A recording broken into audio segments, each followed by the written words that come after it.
Welcome to Code.org's Code Your Own Flappy game, where students will learn to create their own version of the classic Flappy Bird game using block based coding.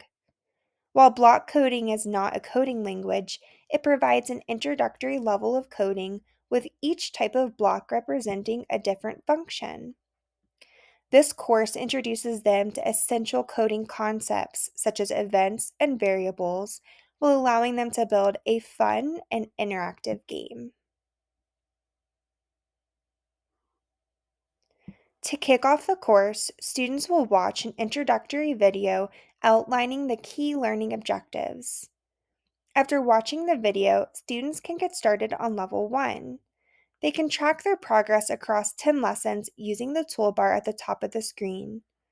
Each lesson presents a new coding challenge that students should complete in order. The goal for each lesson appears at the top with step-by-step instructions provided to guide them through the task.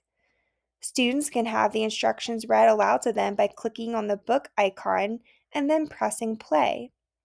Students can also have the instructions read to them in their native language by clicking on the book icon a second time, choosing their language from the drop-down menu, and selecting Document. This will translate the instructions for them, which they can then read or listen to in their chosen language. The main workspace is where students will assemble their code.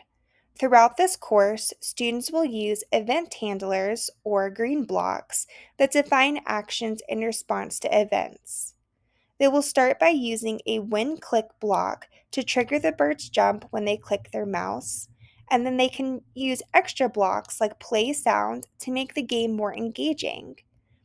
From here, they can use the drop down menu within the block to view different customized options. Students should make sure all event handlers have actions assigned to them. After completing their code, students can press the Run button on the left to test their work and see how the game functions. If the task isn't completed correctly, students won't be able to advance. After clicking Run, they'll see a light bulb icon pop up for hints. Here they can choose whether or not they'd like to take the hint. If students need to remove unnecessary blocks, they can simply drag them to the left where a trash can will appear.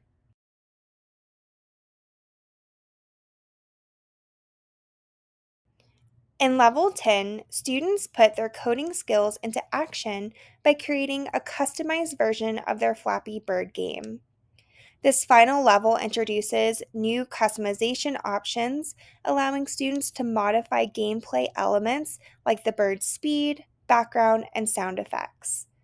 They can experiment with these features to make the game more challenging or unique, providing a fun, hands-on way to apply and showcase what they've learned.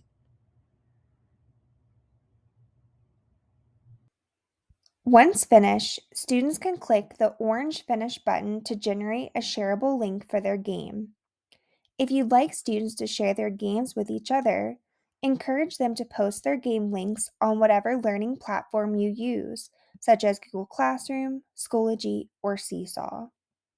This will give students an opportunity to play each other's games and have fun together. After playing their classmates' games, they could even provide feedback to one another. By clicking on the How It Works button, they can see how the game was coded. This feature offers many opportunities for students to discuss and share their games and what they learned. By the end of this activity, your students will have created their own Flappy Bird game, showcasing the coding skills they developed along the way.